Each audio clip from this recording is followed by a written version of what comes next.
Assalamualaikum warahmatullahi wabarakatuh. Nama saya Amelina, calon guru penggerak angkatan 11. Saat ini saya bertugas di TK Anissa Kota Sabang. Pada video kali ini saya akan memaparkan aksi nyata modul 1.4 tentang budaya positif.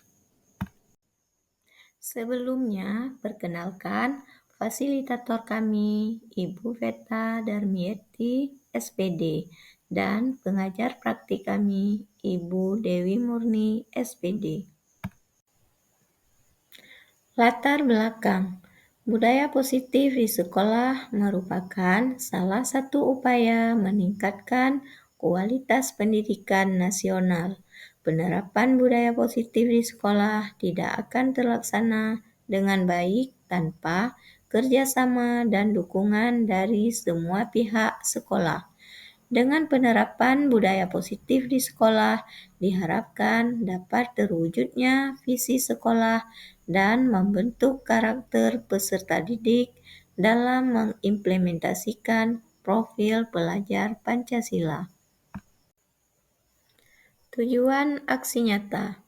Dengan menerapkan budaya positif melalui keyakinan kelas yang sudah disepakati bersama, dapat menciptakan suasana kelas yang nyaman, juga dapat menumbuhkan sikap mandiri, disiplin, jujur, dan tanggung jawab pada peserta didik. Tolak ukur. Yang pertama, terbentuknya keyakinan kelas melalui kesepakatan yang dilaksanakan bersama guru kelas dan peserta didik. Yang kedua, peserta didik mampu melaksanakan keyakinan kelas yang sudah disepakati bersama. Dan selanjutnya, permasalahan yang terjadi pada peserta didik dapat terselesaikan dengan menggunakan segitiga restitusi. Lini masa tindakan yang dilakukan. Adapun langkah-langkah yang dilakukan antara lain memberitahu dan menjelaskan kepada kepala sekolah dan rekan sejawat tentang budaya positif, keyakinan kelas, dan penerapan segitiga restitusi dalam menyelesaikan permasalahan yang dihadapi peserta didik. Selanjutnya, bekerja sama dengan warga sekolah agar terlaksana budaya positif di sekolah. Kemudian, membuat keyakinan kelas bersama peserta didik. Adapun aksi nyata yang saya buat mendapat dukungan dari kepala sekolah, rekan sejawat, peserta didik, sarana dan prasarana yang dibutuhkan dalam membuat diseminasi penerapan budaya positif, keyakinan kelas, dan segitiga restitusi. Berikut ini merupakan kegiatan diseminasi mengenai pemahaman dan pengalaman penerapan budaya positif. Ya, Assalamualaikum warahmatullahi wabarakatuh.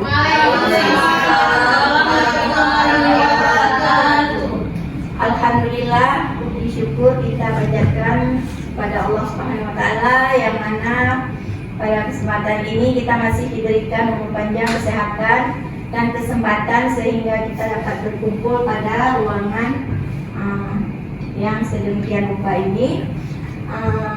Begitu juga selanjutnya salawat dan salam marilah sama-sama kita sajikan kepada Nabi Muhammad SAW yang telah membawa umatnya dari alam kebodohan sampai yang berilmu pengetahuan seperti sekarang ini.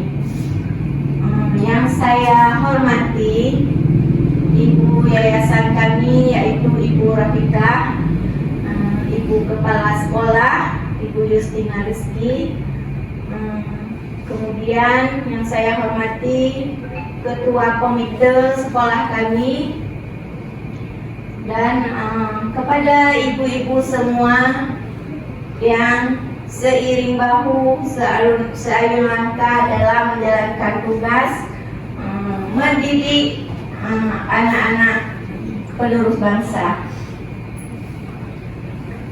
Baiklah, pada kesempatan ini saya akan mendiseminasi, menyebarkan pemahaman dan penerapan pengalaman budaya positif. Nah, ibu-ibu, seperti yang kita ketahui, budaya positif sebaiknya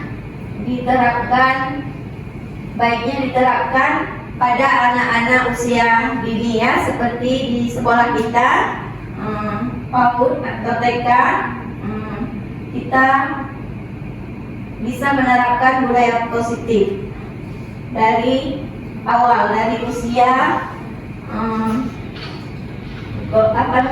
golden age ya. Nah, budaya positif yaitu sebuah nilai kebajikan yang menjadi keyakinan dan pada akhirnya menjadi karakter atau ciri khas dari sebuah komunitas atau lembaga.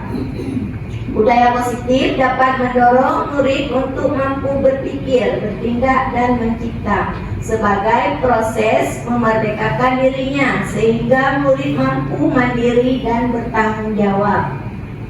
Konsep inti budaya positif terdiri dari beberapa bagian. Nah, di sini ada beberapa bagian konsep dari budaya positif ya, ibu-ibu. Yang pertama, perubahan paradigma belajar. Yang kedua, disiplin positif dan nilai-nilai universal. Yang ketiga, kebutuhan dasar manusia. Yang keempat, ada motivasi perilaku manusia. Selanjutnya, posisi kontrol guru. Dan selanjutnya, keyakinan kelas. Kemudian ada segitiga restitusi. Nah, ibu-ibu, untuk mewujudkan budaya yang positif, kita sebagai guru dapat membuat keyakinan kelas yang disepakati bersama dengan peserta didik kita. Guru juga dapat menerapkan segitiga restitusi dalam menyelesaikan permasalahan yang dihadapi peserta didik kita dengan memposisikan diri sebagai manajer.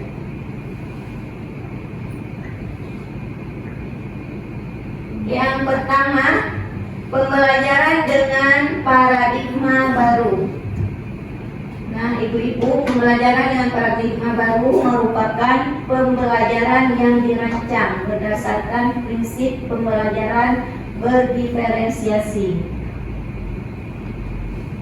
yaitu proses belajar mengajar yang memberikan kesempatan bagi peserta didik untuk mempelajari materi pelajaran sesuai dengan kemampuan yang disukai dan kebutuhannya masing-masing, sehingga para peserta didik dapat belajar sesuai dengan kebutuhannya berdasarkan tahap perkembangan sesuai teori psikologi modern untuk mewujudkan profil pelajar Pancasila. Nah, di sini disiplin positif dan nilai-nilai universal dijelaskan. Disiplin merupakan sikap taat dan patuh terhadap aturan yang berlaku. Kedisiplinan perlu dipupuk dari sejak dini, ya. Seperti saat ini kita mengajar di TK, jadi anak-anak kita bisa kita terapkan budaya positif dari sejak dini. Disiplin positif adalah pembiasaan hal yang baik mencakup sikap atau perilaku maupun tutur kata oleh seluruh warga di sekolah, terutama bagi murid agar dapat berkembang menjadi pribadi yang kritis, mandiri, dan bertanggung jawab. Ya, ibu-ibu, contohnya dalam sikap dan bertutur sapa kita itu menjadi teladan, menjadi contoh bagi anak murid kita. Kalau kita berkata kasar, anak-anak tentu akan menirukannya ya. Jadi dengan anak-anak kita semestinya harus berlemah lembut dalam bersikap maupun dalam berkata-kata ya. Kemudian sebagai pendidik, tujuan kita adalah menciptakan peserta didik yang memiliki disiplin diri sehingga mereka berperilaku mengacu kepada nilai-nilai kebajikan universal dan memiliki motivasi dalam diri menuju perubahan perilaku ke arah yang lebih baik. Nah, disiplin positif merupakan suatu bentuk penerapan disiplin kepada peserta didik tanpa hukuman dan hadiah. Jadi dengan kesadaran anak sendiri ya, jangan karena hukuman nanti anak berbuat baik ataupun dengan diberikan hadiah. Jadi harus dari kesadaran diri anak sendiri ya. Upaya mengomunikasikan perilaku yang efektif antara orang tua dan peserta didik, kemudian mengajar peserta didik untuk memahami konsekuensi dari perilaku mereka, mengajarkan peserta didik akan tanggung jawab dan rasa hormat ketika berinteraksi dengan lingkungannya. Ya, misalnya anak-anak dalam berinteraksi dengan teman-temannya, dengan gurunya, dan juga bertanggung jawab atas dirinya sendiri, seperti anak-anak kita setelah makan bersama dia membereskan kembali peralatan makannya, membereskan kembali alat-alat main yang telah digunakannya. Nah, nilai kebajikan universal adalah nilai-nilai yang disepakati bersama seperti nilai keadilan, keselamatan, tanggung jawab, kejujuran, kasih sayang, rajin, percaya diri, kesabaran, dan keamanan.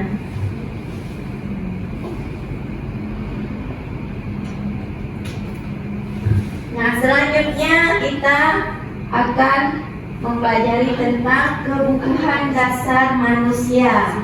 Nah, tentunya kita tahu kebutuhan manusia itu apa saja ya ibu-ibu?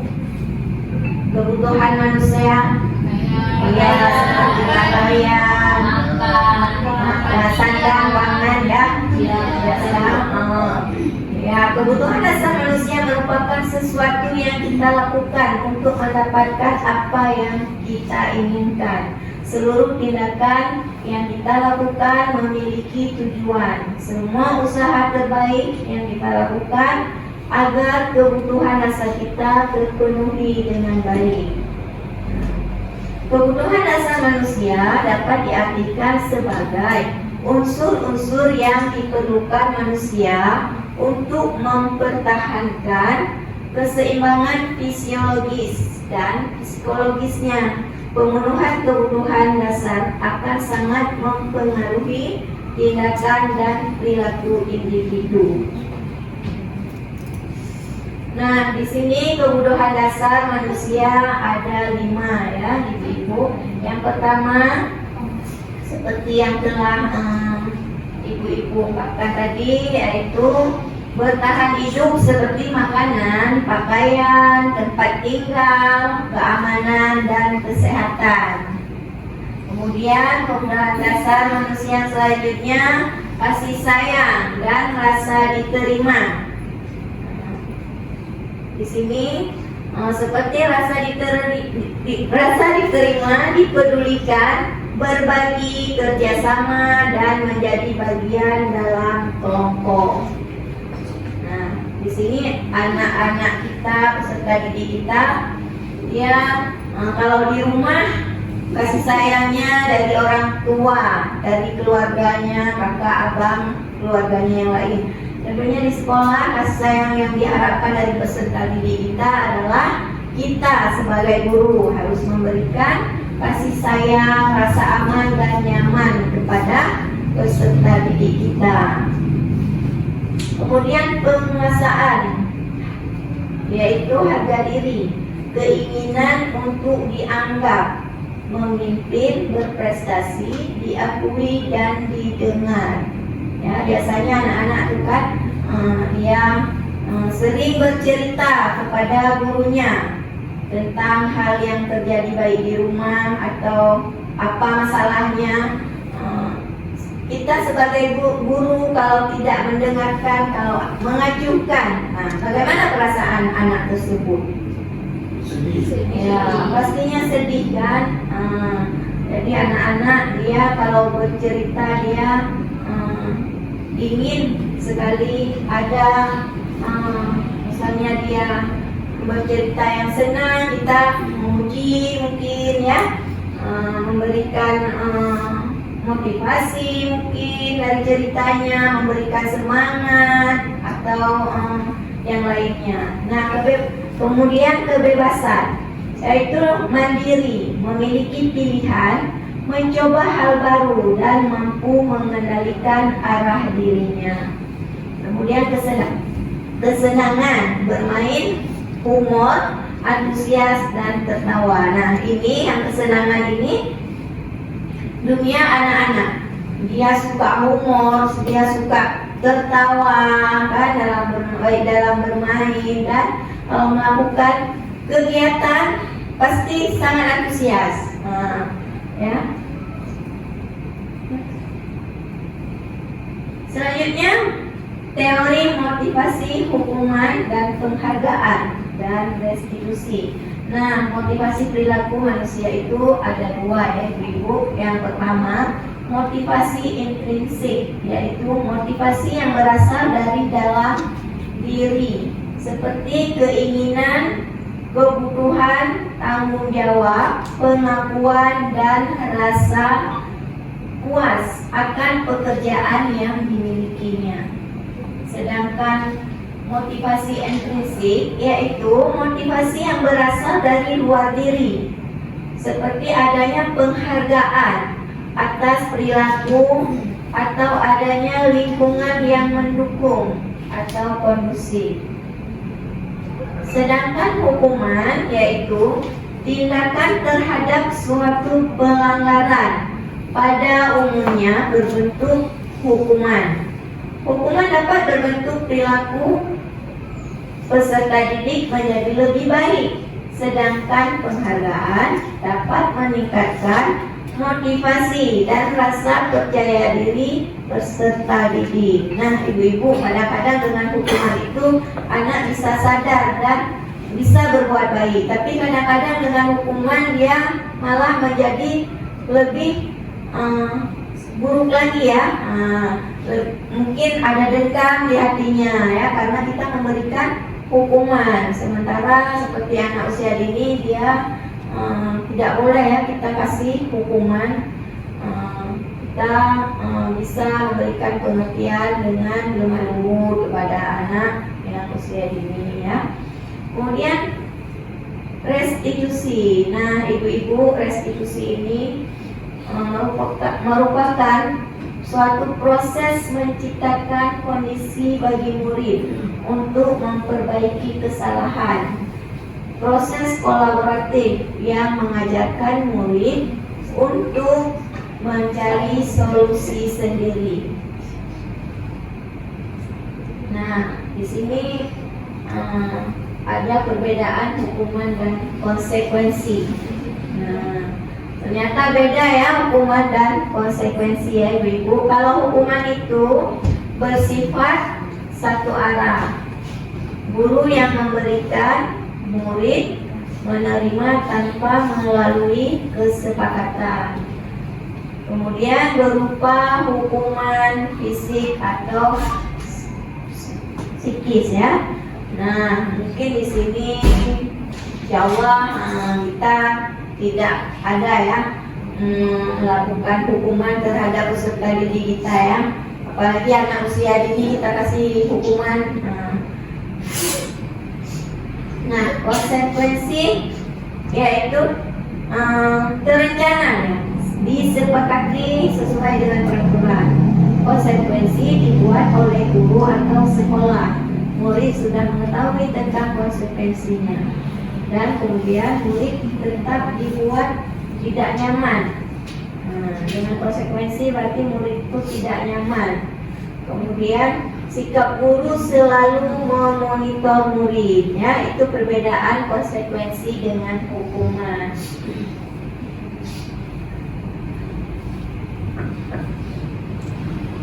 selanjutnya ibu-ibu juga bapak-bapak, kita mengenal dengan posisi kontrol guru. Nah, kita sebagai guru kita harus tahu posisi kita. Ya, jadi selama ini kita mungkin posisinya di mana, jadi kita harus tahu ya. Yang pertama penghukum, yang kedua pembuat merasa bersalah, yang ketiga posisi teman, yang keempat pemantau, yang kelima sebagai manajer. Nah, di sini ada sebuah cerita ibu-ibu. Adi yang terlambat hadir di sekolah. Nah, di sini posisi guru sebagai penghukum. Ada suara tinggi, bahasa tubuh, mata melotot, dan jari menunjuk-nunjuk menghati. Terlambat lagi, pasti terlambat lagi, selalu datang terlambat. Kapan bisa datang tepat waktu? Tanyakan kepada diri Anda, bagaimana perasaan murid bila guru bicara seperti itu pada saat muridnya datang terlambat. Nah, apalagi anak PAUD ya. Kok terlambat hari ini? Telat bangun ya? Apa nggak dibangunkan sama mama? Atau merajut dulu ya tadi pergi ke sekolah? Nah, dengan kata-kata begitu, jadi anaknya takut, kan? Mau sekolah lagi. Iya, kita nggak tahu apa masalahnya kan? Mungkin nanti dia akan cerita kenapa dia terlambat. Nah, kemungkinan murid marah dan mendendam atau bersifat agresif. Bisa jadi sesudah kembali duduk, murid tersebut akan mencoret-coret bukunya atau meja tulisnya. Lebih buruk lagi, sepulang sekolah, murid melihat motor atau mobil bapak atau ibu guru akan mengores kendaraan tersebut dengan paku. Tapi di anak PAUD tidak ya. Itu contoh mungkin untuk anak-anak yang SD, SMA ya, SMP, SMA ya. Mungkin kalau anak-anak PAUD ekspresinya mungkin dia marah cuma ngomong. Kalau udah marah ya, sakit hati ya. Nah, kemudian posisi selanjutnya pembuat merasa bersalah. Nah, nada suara memelas, halus, sedih, bahasa tubuh merapat pada anak dan lesu. Adi, kamu ini gimana ya? Kamu sudah berjanji dengan ibu tidak akan terlambat lagi. Kamu kenapa ya senang sekali mengecewakan ibu? Ibu benar-benar kecewa sekali. Bagaimana perasaan murid bila ditegur seperti itu ibu-ibu? Nah, misalnya kan anak kecewa, mungkin bisa contoh untuk anak-anak kita di tingkat TK, dia selalu menjahili kawannya atau memukul kawannya. Kita mendekati, nak, kenapa dia lagi ganggu kawan, nak? Kenapa nggak baik sama kawan? Dia kalau kita ngomong seperti itu, dia pasti sedih kan? Sedih, merasa dia bersalah kan? Nah, hasilnya murid akan merasa bersalah telah mengecewakan ibu atau bapak gurunya. Murid akan merasa menjadi orang yang gagal dan tidak sanggup membahagiakan orang lain. Kadangkala sikap seperti ini lebih berbahaya dari sikap penghukum, karena emosi akan tertanam rapat di dalam murid, menahan perasaan. Tidak seperti murid dengan guru penghukum, di mana murid bisa menumpahkan amarahnya walaupun dengan cara negatif. Murid tertekan seperti inilah yang tiba-tiba meletus amarahnya dan bisa menyakiti diri sendiri atau orang lain. Ternyata bahaya ya. Bahaya rupanya. Ya, next. Selanjutnya, posisi teman. Nada suara ramah, akrab, dan bercanda. Bahasa tubuh merapat pada murid, mata dan senyum jenaka. Adi, ayolah, bagaimana sih kamu? Kemarin kamu sudah janji ke bapak bukan? Kenapa terlambat lagi? Sambil ketawa ringan. Dia sudah tidak apa-apa. Duduk dulu sayang. Nanti Pak Guru bantu kamu.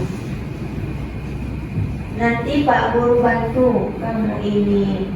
Sambil senyum-senyum ya, gurunya. Bagaimana perasaan murid dengan sikap guru seperti ini? Kira-kira senang. Iya, kita dekat. Dia merasa gurunya dekat dengan dia ya, bisa menjadi teman. Mungkin kalau dia ada masalah bisa dia cerita, curhat ya sama ibu gurunya.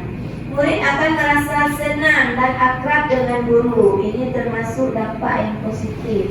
Hanya saja di sisi negatif, murid menjadi tergantung pada guru tersebut. Bila ada masalah, dia merasa bisa mengandalkan guru tersebut untuk membantunya. Akibat lain dari posisi teman, Adi hanya akan berbuat sesuatu bila yang menyuruh adalah guru, dan belum tentu berlaku yang sama dengan guru atau orang. Nah, biasanya anak-anak itu, apalagi anak PAUD ya, apa yang kita katakan semua benar. Coba kalau di rumah yang dikatakan sama ibu dan ayahnya padahal benar juga, tapi yang dia ini ya, yang ini kata-kata gurunya ya. Nah, selanjutnya pemantau. Nada suara datar, bahasa tubuh yang formal. Guru berkata, Adi, tahukah kamu jam berapa kita memulai? Jawab Adi, tahu Pak. Kamu terlambat 15 menit. Apakah kamu sudah mengerti konsekuensi yang harus dilakukan bila terlambat? Jawab Adi, paham Pak. Saya harus tinggal di kelas pada jam istirahat nanti dan mengerjakan tugas ketertinggalan saya. Kemudian guru berkata lagi, ya benar. Nanti pada jam istirahat kamu harus tinggal di kelas dan menyelesaikan tugas yang tertinggal tadi. Saya tunggu ya. Bagaimana perasaan murid diperlakukan seperti itu kira-kira Ibu? Was-was ya. Misalnya anak-anak lagi main, lagi asik-asik main kan biasanya. Waktunya 15 menit lagi ya anak-anak. Kemudian sudah bisa bereskan mainannya. Kita baris membaca ikrar. Jadi dia lagi main dan was-was dengan waktu ya. Selanjutnya posisi guru sebagai manajer. Nada suara tulus, bahasa tubuh tidak kaku, mendekat ke murid. Guru berkata, Adi, apakah kamu mengetahui jam berapa sekolah dimulai? Jawab Adi, tahu Pak, jam 7. Guru kemudian berkata lagi, ya, jadi kamu terlambat. Kira-kira bagaimana kamu akan memperbaiki masalah ini? Adi menjawab, saya bisa menanyakan teman saya Pak untuk mengejar tugas yang tertinggal. Guru berkata, baik, itu bisa dilakukan. Apakah besok akan ada masalah untuk kamu agar bisa hadir di tepat waktu sekolah? Adi menjawab, tidak Pak, saya bisa hadir tepat waktu. Guru berkata lagi, baik, saya hargai usahamu untuk memperbaiki diri. Bagaimana perasaan murid bila diperlakukan seperti itu? Nah, ibu-ibu, kita kadang-kadang kan ada nih menanyakan kepada anak, misalnya dia tidak mau membereskan mainannya. Nah, kita tanya,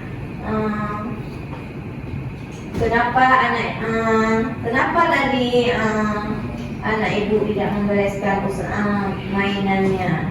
Pada posisi manajer, maka suara guru sebaiknya tulus, tidak perlu marah, tidak perlu meninggikan suara, apalagi menunjuk-nunjuk jari ke murid, berkacak pinggang, atau bersikap seolah-olah menyesal, tampak sedih sekali akan perbuatan murid, ataupun bersenda gurau menempatkan diri sebagai teman murid. Nah, kalau posisi ini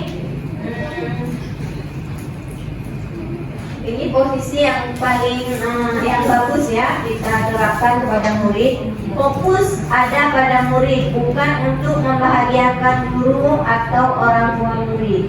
Sudah mengetahui adanya suatu masalah dan sesuatu perlu terjadi.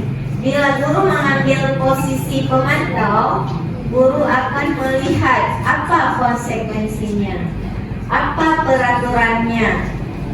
Namun pada posisi manajer, guru akan mengembalikan tanggung jawabnya pada murid dan mencari jalan keluar permasalahannya, yaitu dengan bimbingan guru.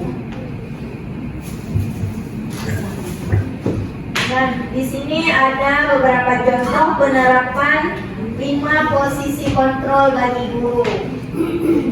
Ini ada kasus murid tidak mengerjakan tugas yang diberikan guru. Ini mungkin di sekolah kita tidak ya. Posisi penghukum, berdiri dengan sebelah kaki di depan kelas. Walaupun anak-anaknya berbuat salah, tidak sampailah kita menghukum berdiri dengan sebelah kaki ya. Kemudian membuat merasa bersalah. Kesekian kali ibu sudah ingatkan, kamu senang ya melihat ibu terus-terusan bertindak seperti ini. Jadi anak merasa bersalah di sini dengan ucapan ibu gurunya.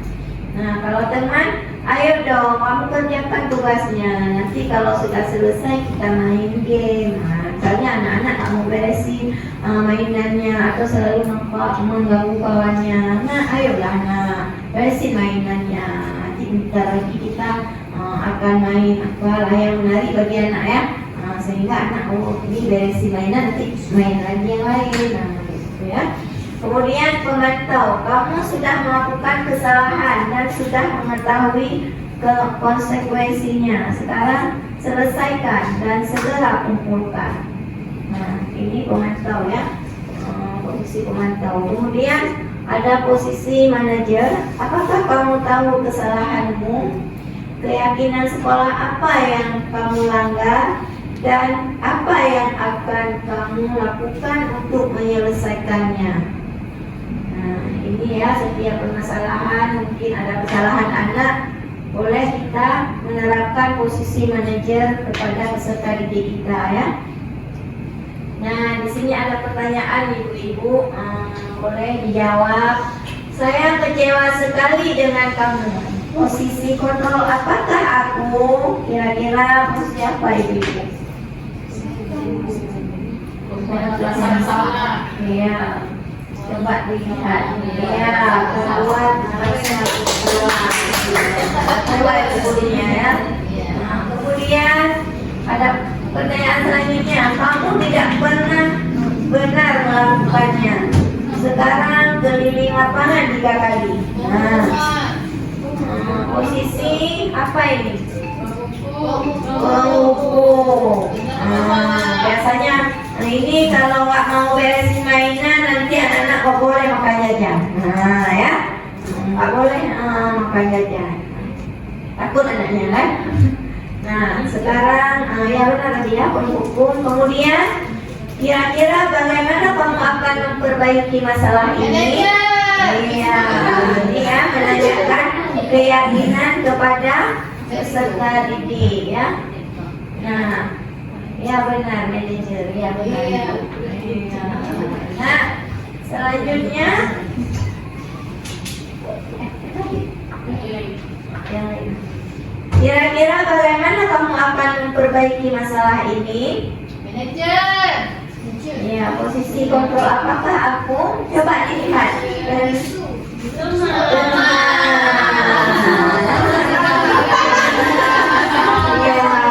Ya, ternyata posisi teman ya.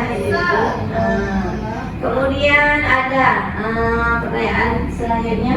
Kamu terlambat 15 menit. Apakah kamu sudah mengerti konsekuensi yang dilakukan bila terlambat?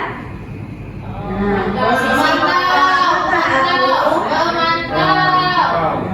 Pemantau ya.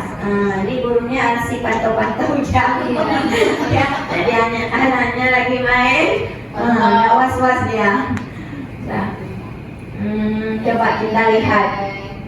Oke. Dari pemantau.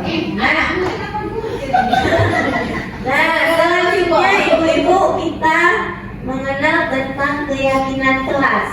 Ya, keyakinan kelas merupakan kesepakatan kelas yang diyakini bersama guru dan murid dengan harapan dapat meningkatkan kedisiplinan murid. Keyakinan kelas berupa pernyataan universal, dibuat dalam bentuk positif dan bersifat abstrak.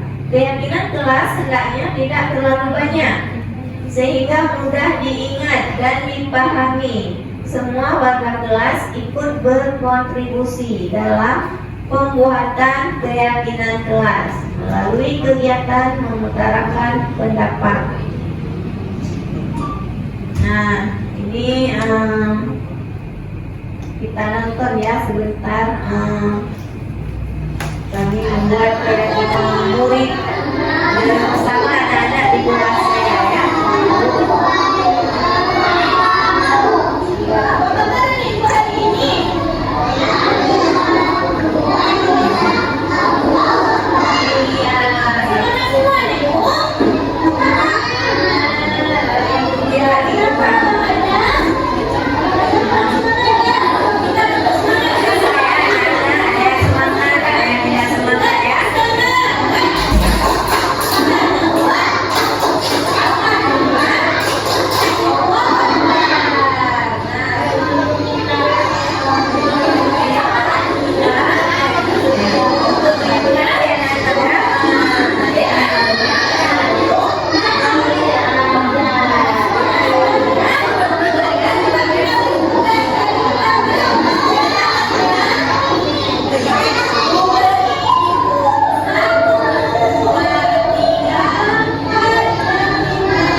Jadi anak-anak bisa menguraikan kembali apa yang boleh dilakukan dan tidak boleh dilakukan ya.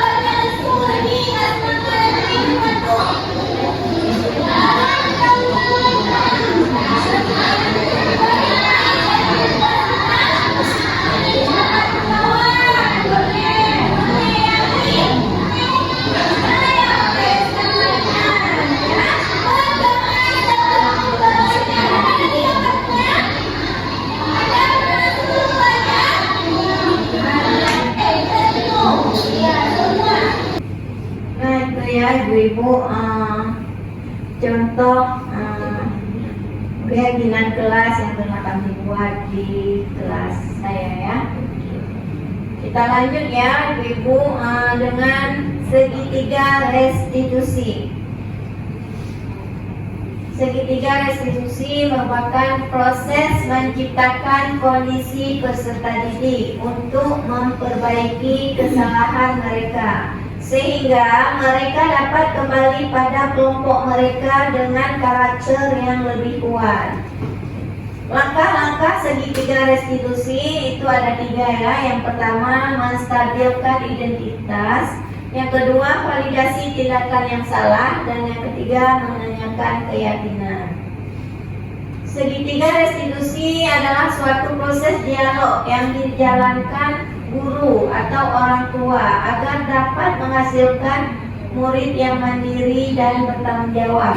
Segitiga restitusi membantu murid memiliki tujuan, disiplin positif, dan memperbaiki dirinya setelah berbuat kesalahan. Restitusi bukan untuk menembus kesalahan, namun untuk belajar dari kesalahannya ya.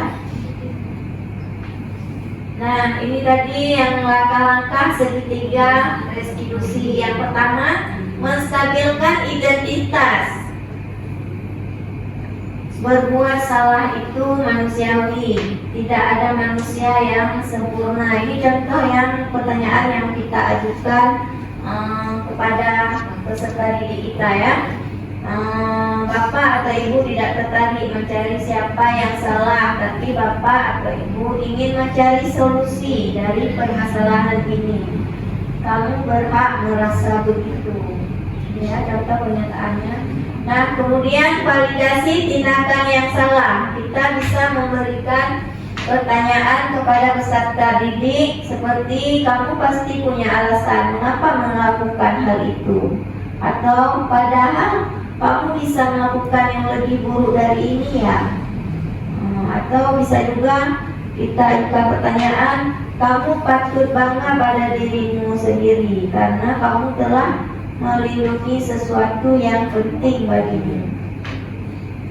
Kemudian restitusi yang ketiga, menanyakan keyakinan. Nah ini contoh pertanyaan yang kita ajukan kepada peserta didik kita. Contohnya, apa keyakinan kelas kita? Nilai-nilai apa yang kita telah sepakati? Seperti apa gambaran kelas yang ideal menurut kamu? Atau kamu mau jadi orang yang seperti apa?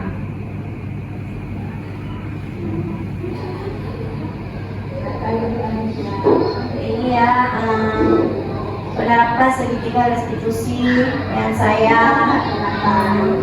laksanakan dengan peserta murid saya.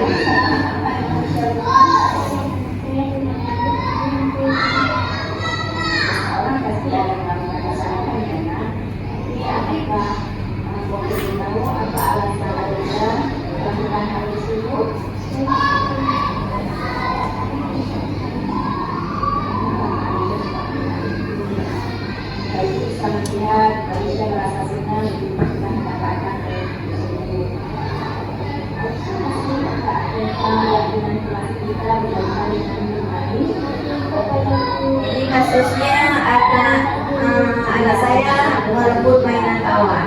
Ya.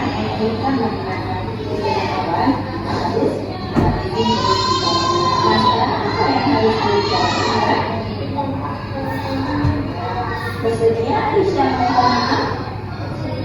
Terima kasih ya Aisyah, karena Aisyah sudah berusaha ibunya nanti akan mencari tahunya dan minta maaf kepada anak. Oke? Ya, jadi dengan segitiga restitusi itu anak bisa jujur ya. Kenapa dia melakukan kesalahannya? Dia mengungkapkan alasannya berbuat salah. Nah, ibu-ibu, melalui segitiga restitusi yang kita terapkan di sekolah, peserta didik dapat melaksanakan disiplin positif dan memulihkan diri dari kesalahan, sehingga peserta didik terbangun kesadarannya untuk memperbaiki kesalahan dan menjadi pribadi yang lebih baik.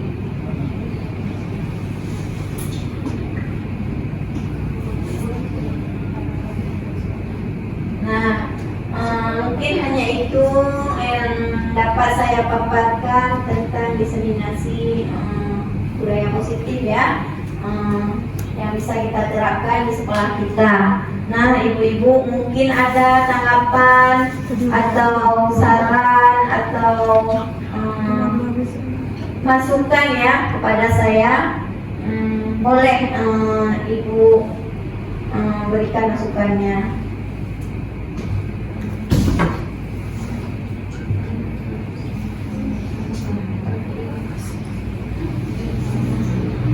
Gimana ibu-ibu, apa ada masukan atau saran tentang ini penerapan restitusi yang saya laksanakan dengan peserta didik saya, atau tentang ini penguatan keyakinan kelas ya dengan peserta didik saya? Terima kasih atas waktunya. Saya ingin bertanya, apakah ada kendala saat ibu membuat keyakinan kelas? Ini kan seperti kita tahu di kelas TK itu punya dua jenjang, dalam tingkat A dan kelas B ya. Jadi saya ingin tahu apakah ada kendala saat membuat keyakinan kelas. Terima kasih. Ya, terima kasih ya atas pertanyaan Bu ini. Mungkin pada saat kita membuat keyakinan peserta murid tidak ada masalah. Cuman dalam menjalankannya mungkin ya kita anak murid peserta didik kita kadang-kadang entah lupa mungkin atau memang sudah begitu ya karakternya ya, anak-anak dalam bermain suka kadang-kadang mengambil mainan kawannya ya, jadi harus sabar kita dalam mengingatkannya ya. Kita harus sabar dalam memberi pengertian kepada peserta didik dengan mengingatkan ini loh keyakinan kelas yang kita buat, jadi anak ibu harus dipatuhi keyakinannya yang sudah kita sepakati. Kalau bermain tidak boleh merebut mainan kawan, itu ya contohnya ya. Jadi kendalanya mungkin kesabaran ibu gurunya ya, harus ekstra sabar ya ibu gurunya, apalagi peserta didik usia dini ya, harus benar-benar sabar. Mungkin hanya itu yang dapat saya jelaskan ya. Gimana ibu-ibu, apa ada tanggapan yang lain atau saran?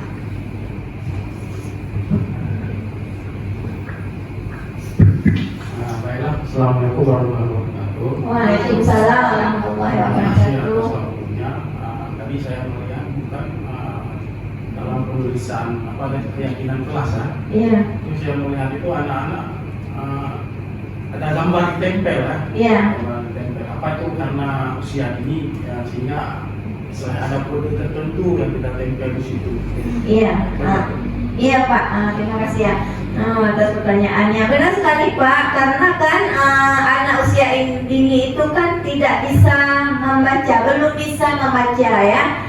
dia baru kita kenalkan huruf satu persatu hurufnya. Jadi dengan gambar itu dia bisa melihat. Kita jelaskan dulu ya gambarnya, yang mana yang boleh, yang mana tidak boleh. Jadi dengan begitu anak dapat memilih yang mana yang dapat dilakukan dan yang tidak dapat dilakukan. Dan kita jelaskan juga kalau dapat dilakukan berarti harus memberi tanda centang misalnya ya, begitu mungkin Pak yang dapat saya jelaskan ya. Baik, terima kasih.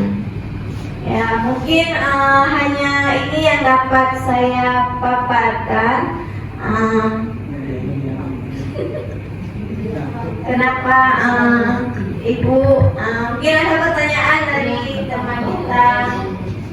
Baik, Assalamualaikum warahmatullahi wabarakatuh. Waalaikumsalam warahmatullahi wabarakatuh. Di sini saya hanya akan memberi saran dan mengucapkan terima kasih atas pemaparan tentang budaya positif yang Ibu paparkan. Alhamdulillah terbuka pikiran kami guru-guru, sehingga saat pelaksanaan membuat keyakinan kelas dengan anak-anak kita di TK ini, sehingga menjadi lebih baik lagi. Kemudian apa yang diterapkan terlihat sangat mudah, gampang, tapi kembali lagi ke implementasinya. Terima kasih saya ucapkan. Assalamualaikum warahmatullahi wabarakatuh. Warahmatullahi wabarakatuh. Terima kasih ya Ibu. Ya untuk selanjutnya marilah sama-sama kita sebagai guru anak usia dini mencoba ya dari sekarang untuk menerapkan budaya positif dan melaksanakan segitiga restitusi ya dalam menyelesaikan kasus-kasus atau permasalahan yang dihadapi peserta didik. Mungkin hanya ini yang dapat saya sampaikan, lebih dan kurang saya mohon maaf. Wabillahi taufiq wal hidayah. Assalamualaikum warahmatullahi wabarakatuh.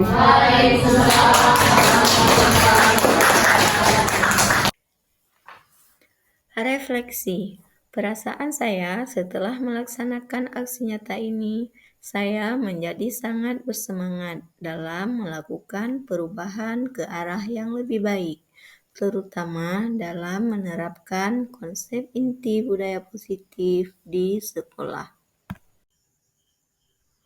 Rencana perbaikan. Melakukan evaluasi secara berkala, meningkatkan koordinasi dengan semua pihak sekolah, meningkatkan ilmu pengetahuan dan pengalaman terkait budaya positif, serta berupaya meminimalisir kekurangan-kekurangan yang ada, kemudian menganalisis kebermanfaatan hasil diseminasi tersebut terhadap murid dan lingkungan belajar. Sekian dan terima kasih. Salam Guru Penggerak.